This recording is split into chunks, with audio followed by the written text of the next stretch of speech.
Hi. Here we go with this What if I one. told you that if it were not for the actions of a single beer drinking horse over the course of 48 hours, South Korea as we know it today would probably not exist? Solid hook. Today we're talking about the greatest war horse of all time, the highest ranking animal in Marine Corps history, and the hero of Outpost Vegas. Ladies and gentlemen, Srgnt Reckless.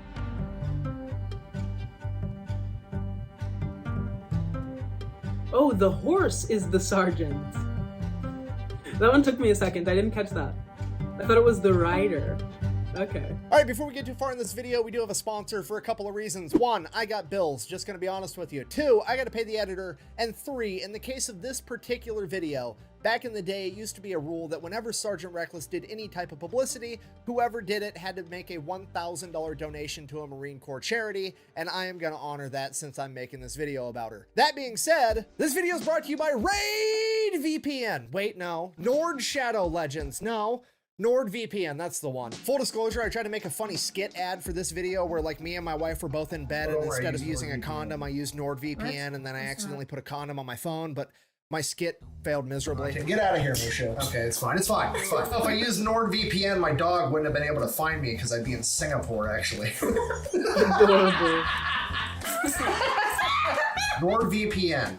Your dog can find you, but your internet service provider can't. You're going to find his channel in the description so you can navigate to that link. Also, just gauging from the title, I don't think I've ever heard this story. Let's get back to this video. Our story takes place during the Korean War, which is kind of an issue because most people know absolutely nothing about the Korean War, and it's kind of important for context. So, we're going to do a real quick and dirty oversimplification of the entire thing. Super casual, 60 seconds. We're going to learn more about the Korean War than most people do in their entire K-12 education. Go ahead and start the timer. Here we go. July 25th, 1950. Communist North Korea, backed by Communist China and the Soviet Union, decides that they are going to attack South Korea and try to take over the entire peninsula. Over the course of the next 5 to 6 weeks, they would almost accomplish their goal, beating the South Korean military all the way to the base of the peninsula, and it is not looking good. But luckily, NATO shows up at the last minute to save the day. The NATO forces are like 90% American, but there's also some British, some Canadian, some Australian, and like 12 other countries on top of that, and they... The UN side has the Republic of Korea, Netherlands, Australia, New Zealand, Belgium, Philippines, Canada, South Africa, Colombia, Thailand, Ethiopia, Turkey, UK, US, Japan, France, Greece, and Luxembourg. So what is that? 18 countries on that side, v3, what we know today as North Korea, China, and the Soviet Union. So essentially, all those UN countries versus Kim Il-sung, Stalin, and Mao Zedong. Then wouldn't that be UN troop as opposed to NATO's troops? Because some of these countries listed here aren't in NATO. Or was it both? I didn't plan it this way, but this video is right after, or the events of the video, comes right after the last one we watched of TFE on the Berlin airlift. That was in 48. NATO was formed the next year, and then this war started in 1950. What a busy time in history. Right after World War II, a lot of the same soldiers, it seems, had to turn around and go into another war. We have a huge amphibious landing in Incheon, and they proceed to turn the tables on the North Koreans entirely, beating them all the way back into North Korea, and then they continue to advance, beating them all the way up the peninsula and almost to the border of China. So now the Chinese government's kind of shitting their pants because NATO's like 30 miles off their border, and they can't have NATO coming up in their territory with their democracy and their human rights and their food. They've got to do something about this. So China comes out of left field with their big-ass military, joins the fight, takes NATO completely by surprise, beats them all the way back down the peninsula to pretty much the original North and South Korean border, and this is where our story begins. I'm not trying to brag, but that was under 60 seconds, and I got a Lord of the Rings reference in there. I'm having a really good day. Okay, now that we're on the same page, October 1952, here's what the front line looks like. Each one of those triangles represents a hill, and on top of those hills is a bunch of NATO troops. Basically, at this point in time, NATO is now just trying to hold this line long enough to force the communists to sign a peace treaty and preserve South Korea, because, as it turns out, this long string of hills is almost the exact same border that South Korea was before, so if they can utilize these hills to hold the high ground, maybe they can get this accomplished. Why do they want to hold the high ground? Well, because the high ground's awesome, isn't it, Anakin?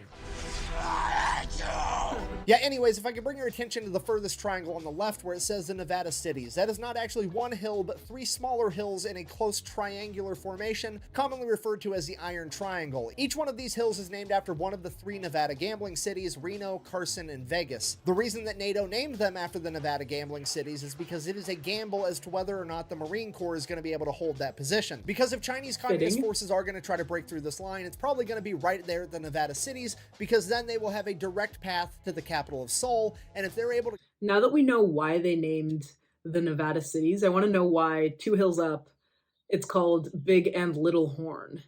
The Battle of Little Bighorn was what Custer's last stand. Also, Jackson Heights, I want to say, is a neighborhood in New York. Capture Seoul, it'll be absolutely devastating to NATO's ability to negotiate a peace treaty. So the United States Marine Corps absolutely has to hold this position, and most importantly, they have to hold Outpost Vegas because it is the highest of the 3 hills, and if they lose Vegas, they are almost guaranteed to lose the other 2. Alright, so here's the plan. Each one of these hills is going to have 40 Marines and 2 Navy corpsmen on top. These hills are so steep that the only way to get up there is by foot. They're like a 45-degree angle all the way up. So the Marines aren't able to get trucks up there. They're not able to get tanks up there.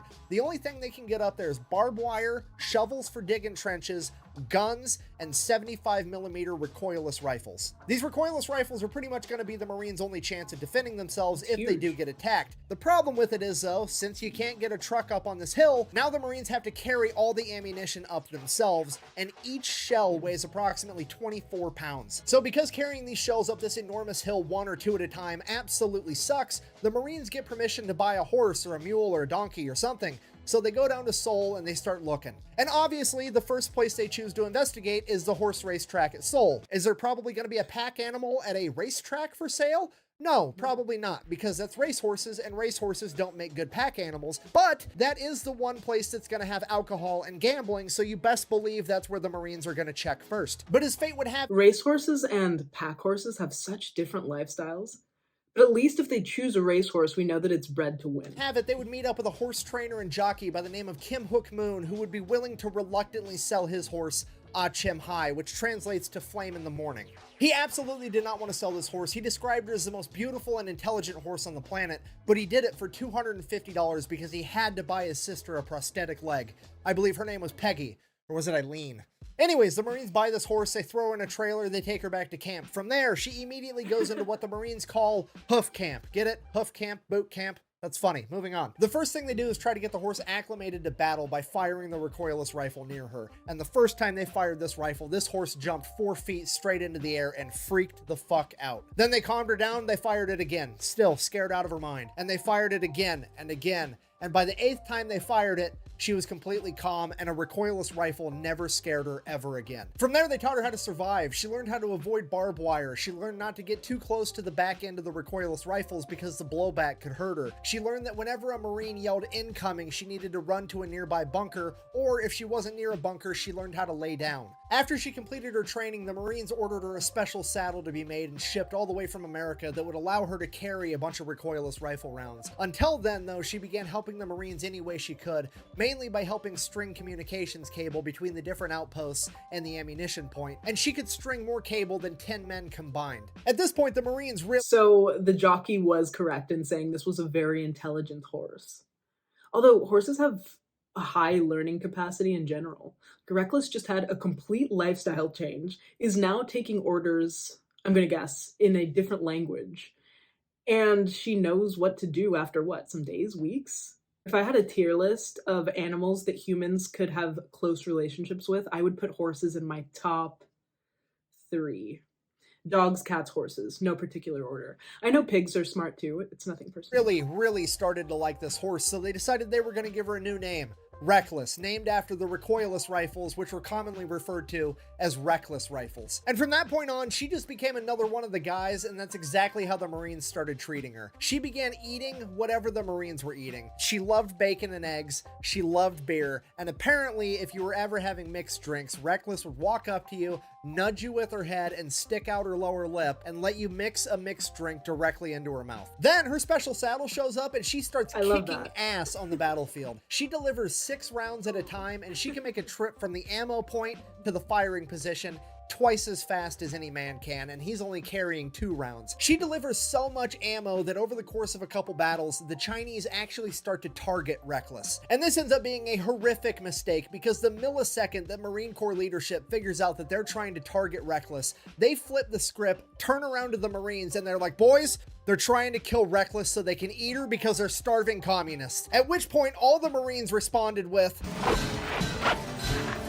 she needs to be protected at all costs. okay, the Marines are absolutely furious. This is worse than fucking with Doc. We've got multiple Docs. We've only got one Reckless. We can't allow this to happen. And the Marines begin fighting that much harder. And they have more ammo to fight even harder with, because Reckless is right there with them, bearing ammo the entire time. From this point on, they begin dominating every skirmish that they take part in. At one point, they're working adjacent to the Australian military, and the Australians are so blown away by Reckless that they come up to meet her after the skirmish, and they actually give her one of their campaign hats as a reward for being such a badass on the battlefield. Reckless and the Marines fight and hold the line for the next 5 months, and by March of 1953, peace talks between North and South Korea are well underway, and it's beginning to finally look like this war might come to a peaceful resolution. But on March 26th, Chinese forces would launch a major offensive trying to break through the line at the Nevada cities with 4,000 men. For the next 4 days, the Marine Corps and the Chinese fight over these hills. The Chinese take the hill, the Marines take it back. The Chinese take the hill, the Marines take it back. Eventually, it got to the point where nobody could hold the top of the hill, and you just had the Chinese on one slope of the hill and the Marines on the other. They said that there was so much artillery flying in both directions for the entirety of 4 days that the sound of individual explosions gave way to what seemed like a constant and consistent roar. For 4 days, they were completely unable to verbally communicate, and they could only talk to each other via hand signals. And because of all this noise, the Marine Corps forward observers weren't able to effectively communicate with the Marine Corps artillery and mortars, meaning that the artillery and mortars were just firing blindly into the general vicinity of where the enemy should be. Meaning that the only effective fire the Marine Corps has in this fight is coming from the recoilless rifles, because they don't require a forward observer and they don't require communication. The men with the recoilless rifles are the ones spotting the enemy and firing the gun. The recoilless rifles are now the key to winning this battle, and they absolutely have to stay up and running, and they have to get this ammunition up to these hills to fight back. The problem is the ammo point is 750 yards away from the firing position, up a 45-degree angle hill that is constantly being pounded with enemy artillery fire, while it's also covered with smoke and white phosphorus. But that doesn't change the fact that the ammunition has to get there, so they load 8 rounds into Reckless's pack and they send her up the hill. And the men at the ammunition depot know that it's probably the last time they're ever going to see her again, because they've just sent her off to her death. But despite— we are 1/3 of the way through this video. I really hope it's going to work out like a film where the main character gets into an argument or a fight at the beginning, but you know that they can't die because there's too much movie left. Please let that be the case here. She somehow makes it to the firing position. The Marines there unload the ammo and stick a wounded Marine on her back as they send her back down the hill, also feeling as though they're sending her to her death, and it's the last time they're ever going to see their favorite horse. But they're wrong. Over and over and over again, they're wrong, because every 20 minutes like clockwork, Reckless is back at the firing position, bringing more ammunition, and then she's back at the ammunition depot, dropping off wounded Marines. And she does this all day long, and with every trip she makes, she becomes less and less of a horse, and more the only sign of hope that these men have. Because of this little horse that's quite literally an animal of prey, whose only defensive measure to danger is to run away, can stand here and fight through all of this, then fuck, maybe they can too. Despite being struck by shrapnel twice, Reckless kept the Marines so well stocked with ammunition that they managed to melt one of the barrels of the 75mm recoilless rifles. On the first day of battle alone, she made 51 round trips to the firing line, covering over 35 miles, delivering 386 rounds of ammunition, totaling over 9,000 pounds, and that's not including all the Marines that she carried back down the hill. At the end of the first day of battle, they took Reckless, gave her all the food and water that she would eat or drink, and then they laid her down to bed. She got to sleep for 6 hours before the first enemy artillery shell impacted, and at that, she was back up and ready to do it all over again, and she repeated her performance from the day prior. At the end of the second day, nobody held Outpost Vegas at the top of the hill. The Chinese held one slope and the Marines held the other, and it is at this point that the Marine Corps leadership decided that if they can't hold the high ground, there just isn't going to be a high ground anymore. They called in the Marine Air Wing, and on the morning of the third day of battle, the Marine Corps dropped 28 tons of ordnance on top of the hill, completely leveling every defensive structure and anything else else that was up there. By the end of the third day, the Marines had taken the top of the hill where Outpost Vegas used to be, but then they saw that the Chinese were falling back into a ravine and they were going to go around the hill entirely. This is absolutely terrible because there aren't enough Marines on Outpost Vegas, Carson, and Reno combined to be able to go down there and stop the Chinese. If they're going to stand any chance in a fight, they have to have the high ground, so they absolutely cannot give it up. The problem is, on the backside of the hill that Outpost Vegas is on, is where the ammunition depot is, as well as a mess tent that's been converted into an aid station with over 200 wounded Marines, and there's nothing that the Marines on top of the outpost can do to stop them. Then the Marines at Outpost Carson get an idea, and they send a runner with a note to the aid station as fast as they can. He gives the note to the commander of the aid station, who then tries to read the note to all 200 wounded Marines, but the artillery fire is so loud that he can't be heard. So he resorts to just handing the note to one Marine, who hands it to the next, and the next, and the next. And after reading the note, every Marine hangs his head for a second and gets on his feet, because the note reads, "Chinese coming around the hill, dropping smoke. Walk out into the smoke, throw grenades at smell of garlic." Apparently the Chinese military at this point smelled like garlic. I have no idea why, but it was a thing. We used to do night patrols in the paddy fields. It was terrifying.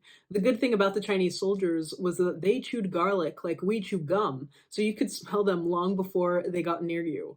That meant when you smelled garlic, you practically shat your pants. Michael Caine's war. Michael Caine. Isn't that the British actor from Dark Knight? It could be that that is a fairly common name and there's no relation. My grandma swears by chewing raw garlic cloves when you're sick to kill off the bacteria. And all I can tell you is that every time I have tried it, my throat did feel better after a while. But, chewing garlic has your breath smelling right. And after all 200 Marines had read the note, they all stood up, grabbed every grenade that they could find, and began walking 500 yards out to where this smoke screen was. It's 11 o'clock at night, it's dark, it's eerie, it's dead silent. The Marines aren't saying a word because they all know that this is probably going to be the end. They're calling for walking wounded to rejoin the fight, and that's never, ever a good thing. And they're making their way to this smoke screen. They finally get there and they take a few steps into the smoke, and they just stand there and they wait. And they wait. And after 10 minutes, there's a faint smell of garlic, and it keeps getting stronger and stronger and stronger. And the Marines know what's going to come next, but they just don't know when to start throwing these grenades. And then off in the distance in the smoke, they hear a single cough, and all the Marines just begin throwing these grenades into the smoke screen. Within a matter of seconds, they've completely exhausted their supply, throwing over 500 grenades into the smoke. And that was it. There was nothing left to do but stand there and wait for the enemy to come and get them. So that's what they did. They stood there and they waited and they waited, and the smell of garlic got a little bit fainter and a little bit fainter, and finally the Marines are like, fuck it, I'm going to bed. So they walked back to the aid station, went to bed, woke up the next morning, and holy shit, the enemy artillery had completely stopped and the battle was over. They would later find out that Could you imagine being that guy who coughed? I know what it is to try to suppress a cough because it's not the time, and then it just comes out. Except in his case, it's very high stakes. the Chinese suffered over 4,000 casualties trying to break through the Marine line, and after the incident at 11 o'clock at night with the smoke screen and the aid station, they simply could not afford to lose any more men and were forced to retreat. So that was it. The Marines did it. Against all odds, somehow the Marines managed to hold the line against a vastly superior force. Larger force, not superior force. Very important detail. Preventing the enemy from retaking Seoul, giving NATO the political leverage they needed to negotiate peace talks, and establishing and preserving the South Korea that we know today. And arguably, it's all because of a single horse that absolutely refused to give up on her fellow Marines. And because of this, Reckless is declared the hero of Outpost Vegas, and she is awarded the rank of corporal in the United States Marine Corps. Shortly after the battle, the Marines get rotated out by a brigade from the Turkish military, and the Marines finally get some much-deserved R&R. After that, the war's really starting to wind down, so the Marines are going to pack up all their shit. They're going to board a Navy LST, which is basically an amphibious landing ship. That ship's going to take them all the way to Incheon, and then from there, they're just going to kind of hang out for a while and wait for the peace treaty to get signed. But since they're boarding a Navy vessel, they have to come up with a manifest of all the supplies, how many guys they got, all the equipment, how much everything weighs, yada, yada, yada. On the manifest, they write down one horse, Reckless, corporal type. The manifest makes its way to the captain of the LST. He's supposed to sign off on everything. He sees horse and he's like, what the fuck? The Marines are probably just messing with me. They're not actually bringing a horse on my ship. It's probably just like a pallet of beer and they wanted to let me know to account for the weight. It's fine. He signs off on the manifest, sends it back. It's all good. Fast forward a couple of weeks, the Marines start loading all their stuff up on the boat. Then they go to bring Corporal Reckless up onto the ship and the captain is like, whoa, whoa, whoa. Absolutely not. You're not bringing a horse on my ship. I've had the cleanest ship in the Navy for 2 years running, and this horse is going to ruin that. To which the Marines are like, bro, you signed the manifest. This is happening. Get over it. One thing leads to another. Corporal Reckless gets on that ship. Once they get Reckless, all the equipment and all the Marines on board, the ship takes off and all the Navy members are kind of making fun of Reckless and the Marines because it's not normal for Marines to care this much about an animal and they're not treating Reckless with the respect that she deserves. So when they demand that Reckless gets fed bacon, eggs, and beer just like the Marines, the Navy absolutely refuses and they said they're only going to give her cabbage and wheat. So that's what they do. This upsets Reckless's stomach and she proceeds to shit all over this boat for the next 3 days. A couple days later, Reckless starts feeling better. They're almost to Incheon. They're about to port, get off this boat. Everything's going to be great. At this point, the Marine Corps officers have a brilliant idea. They decide, hey, us and our men just went through one of the bloodiest battles in American military history. The horse has been sick this entire time. You know what would make everybody a lot happier? If instead of just parking the fucking boat and getting off like normal people, what if we did an amphibious landing? You know,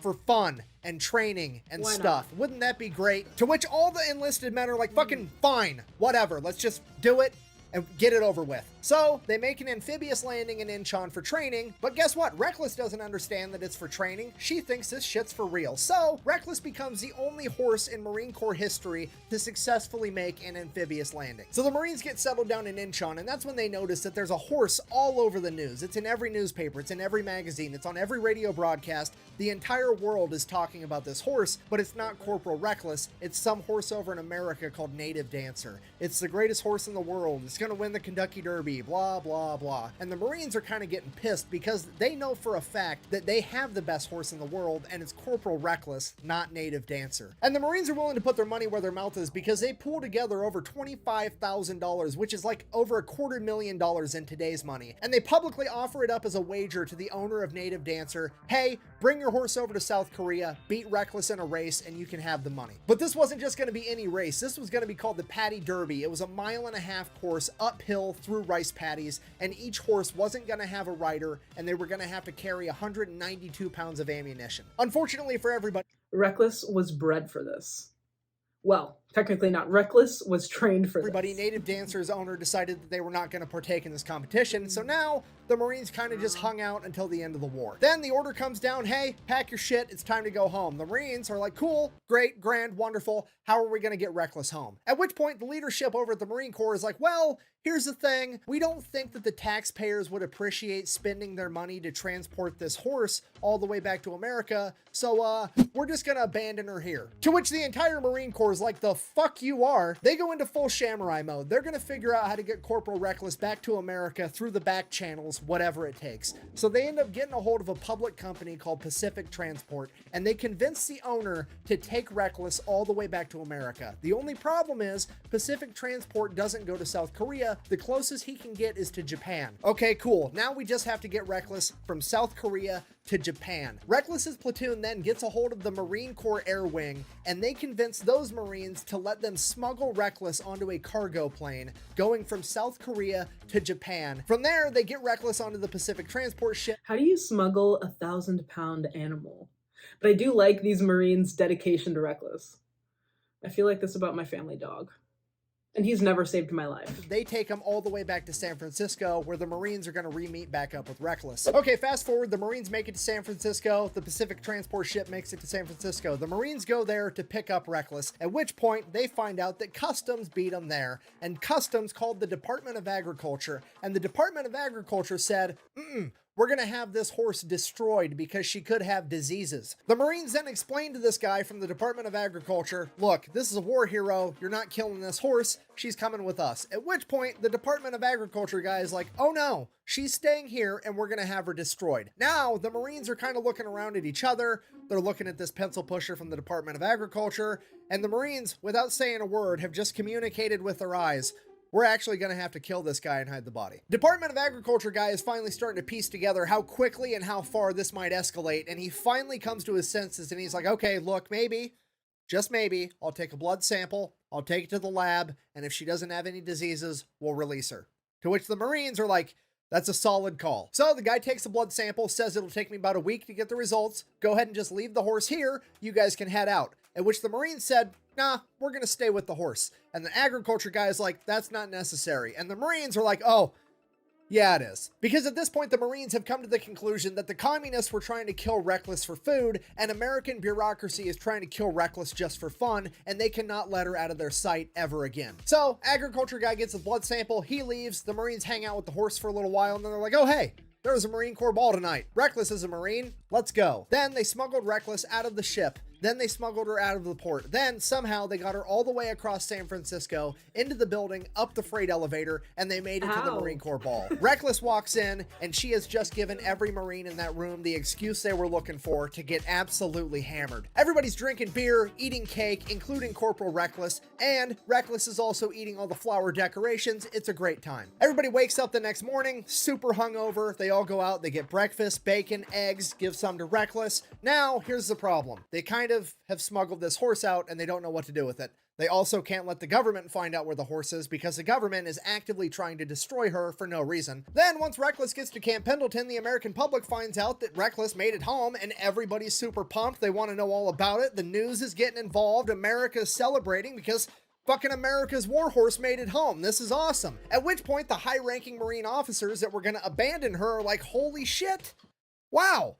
What a great idea. You guys smuggled her all the way here, and we're just going to take credit for it because this is going really well for us. We had no idea that the American public would be okay with us doing the right thing and bringing a war hero home. We thought the American public wanted us spending millions and billions of dollars teaching fucking pigeons how to drive missiles and strapping napalm bombs onto bats and shit. We had no idea that doing the right thing would be so popular. So then they throw a big parade, they have a big ceremony, Reckless gets promoted to E5 sergeant in the Marine Corps, they hook her up with this cool ass blanket, she gets awarded 2 Purple Hearts, 1 for each piece of shrapnel she took during the Battle of Outpost Vegas. It's a huge deal. She starts doing commercials, endorsements. The rule with that was she doesn't work for free. She's willing to do charity events for free. Anything else, if somebody wanted her to endorse a product, it had to be a product she actually liked. If it was food, it better be food she liked. If it was a drink, it better be a drink that she liked drinking. Otherwise, she wasn't going to do it. And those companies had to pay $1,000 for the privilege of working with Srgnt Reckless, and that money went to a charity for the Marine Corps. And here's the thing with Reckless being a sergeant. Most animals are like, oh, they're such and such rank, they're this rank, but they're not actually that rank. It's just like a symbolic thing.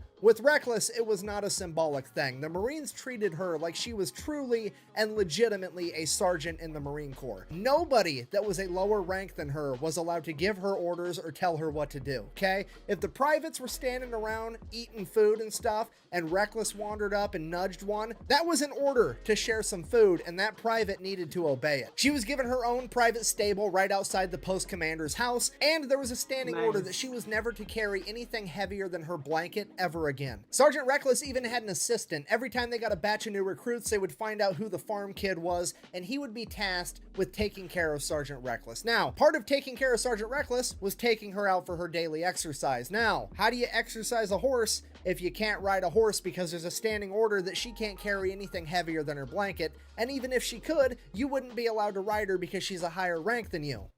I have no idea, neither did the Marine Corps, so they told this private, fucking figure it out. So this kid just had to start running next to Reckless 5 miles a day, every day. And this I thought they were going to work her out by making her go in circles, reminiscent of her racehorse days. I didn't realize that somebody would just be running alongside of her for miles on end. I would like that job. Pattern carried on. Every time a new kid came, he just started running 5 miles a day with Reckless, and it became a running joke. Jesus Christ, literally a running joke that whoever was taking care of Reckless was the most in-shape Marine in the Marine Corps. After a little while, the PR started to die down, but the high-ranking officers in the Marine Corps didn't want that to happen because having the Marine Corps in the headlines all the time was really good. So they concocted a plan to stay in the headlines even longer. They were going to get some badass, thoroughbred, Kentucky Derby winning racehorse in here to have a kid with Srgnt Reckless. So that's exactly what they do. They find the thoroughbred horse they're going to breed her with. They hire this PR firm getting ready for all the news and publicity and blah, blah, blah. And then in true military fashion, the officers then proceed to not tell anybody that they fucking should. You know, like the private that's in charge of taking care of Srgnt Reckless. So from his perspective, one day he gets an order, seemingly for no fucking reason, to take Srgnt Reckless over to the normal horse stables, which never, ever happens, and stick her into an empty pen. So that's what he does, and he's like, okay, cool, I'm gonna like go get lunch now or take a shit or whatever. So he leaves for a minute, and one of the other Marines comes by and then sticks just your normal garden variety Marine bucking horse in the same pen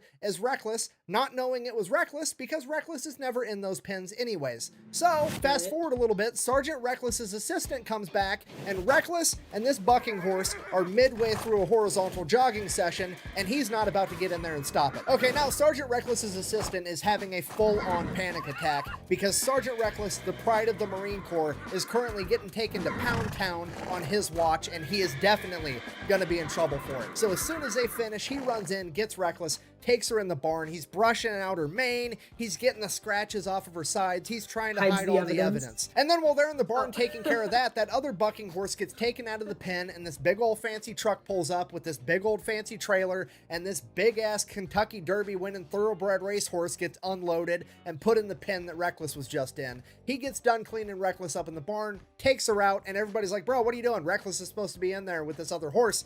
Get him in there. So then all those guys leave to get lunch or do whatever, and Srgnt Reckless's assistant is like, okay, there's no way I'm leaving. I'm not going to have this happen again. I'm going to stay here the entire time and make sure there's no hanky-panky. There'll be no riding the baloney pony around here ever again. I got to make sure this does not happen. So he sits there and cock blocks this thoroughbred the entire time. So as far as he's concerned, mission accomplished. Nobody ever needs to know that Reckless got deflowered on his watch.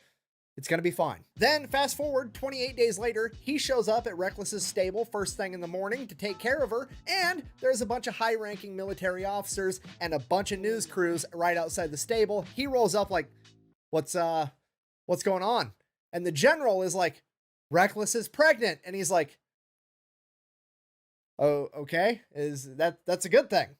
And they're like, yeah, no, that's great. That's a terrific thing. At this point, the news crews have kind of put together that this is a kid in charge of taking care of Srgnt Reckless. So one of them yells out, hey, what's the name of that thoroughbred racehorse that she's having the baby with again? At which point he just responds like, what are you talking about? I don't know its name. It was just one of the random Marine bucking horses we had in the pen. Record scratch, dead silence, pure confusion. The general grabs this private, yanks him around the corner of the stable. It's like, what the fuck did you just say? So he explains to the general everything that happened, and the general is like, you idiot. Reckless was supposed to sleep with that big ass thoroughbred racehorse. To which he's like, well, somebody should have told me that. I don't know what to tell you. So now the plan is officially ruined. The news crews leave, and the PR firm has to figure out how to piece this thing back together. And the plan they come up with is to get a big ass sign and put it up on the hill by Camp Pendleton, and the sign simply says, it's a ...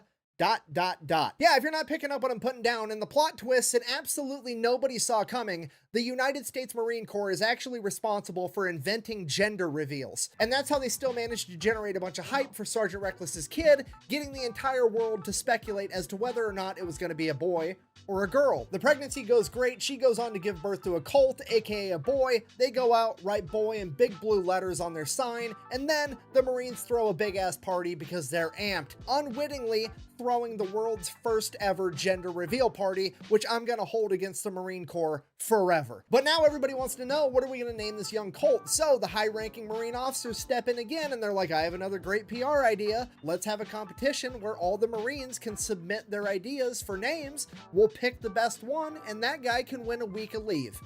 Brilliant idea. So that's exactly what they do. Hundreds of Marines send in their ideas for names. The front runners were like Semper Fi, Freedom, Liberty, pretty generic stuff, but that's what you have to do when you have a big public figure like Srgnt Reckless and her new baby.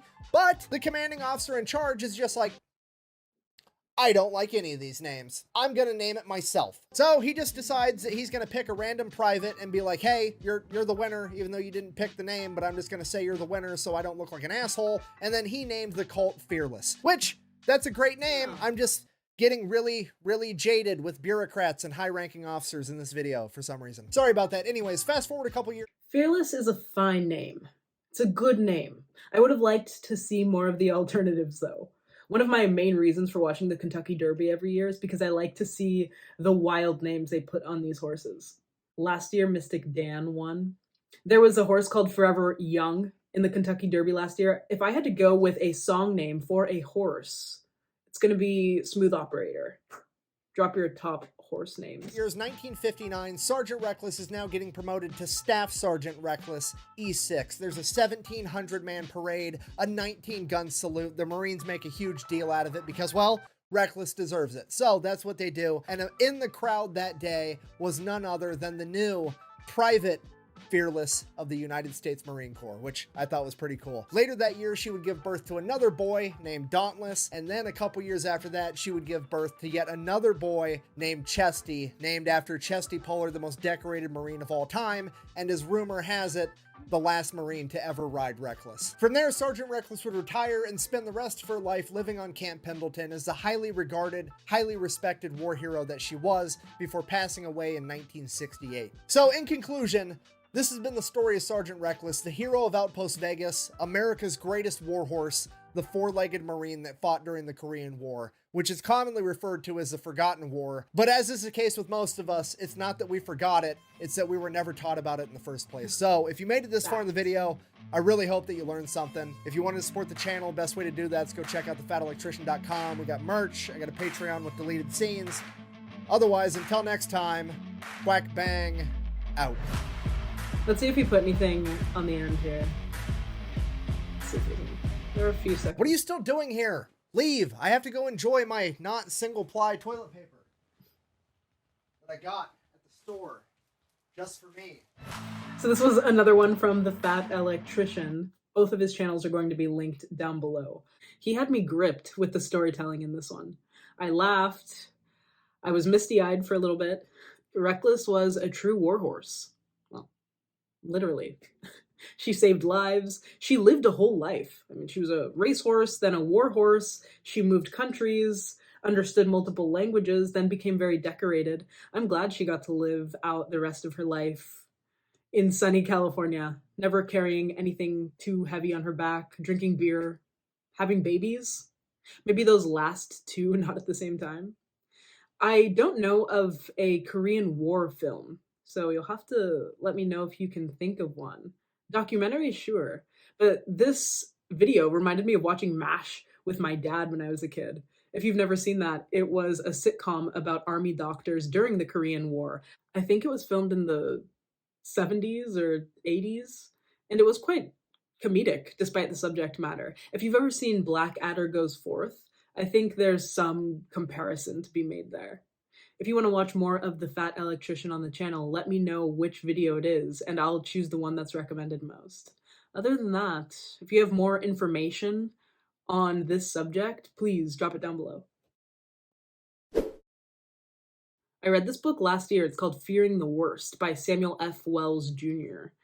It more focuses on how the Korean War fueled Cold War tensions and then how everybody was scared of World War III at the time. But it also gets into how the US and Soviet Union specifically were affected by the Korean War and all of the tensions that came from that. Stalin, Truman, Mao, Kim Il-sung, all the usual suspects are mentioned. And that's actually the only book I've read on the Korean War. So tell me if you can think of another. We'll do a bit of a hodgepodge of a music category today. Either songs that have to do with horses or music from the 50s because the Korean War was in the 50s. I have a really easy start, Horse with No Name by America. Not only because of the name, but this one is so catchy. Whenever it's on the radio, I don't skip it.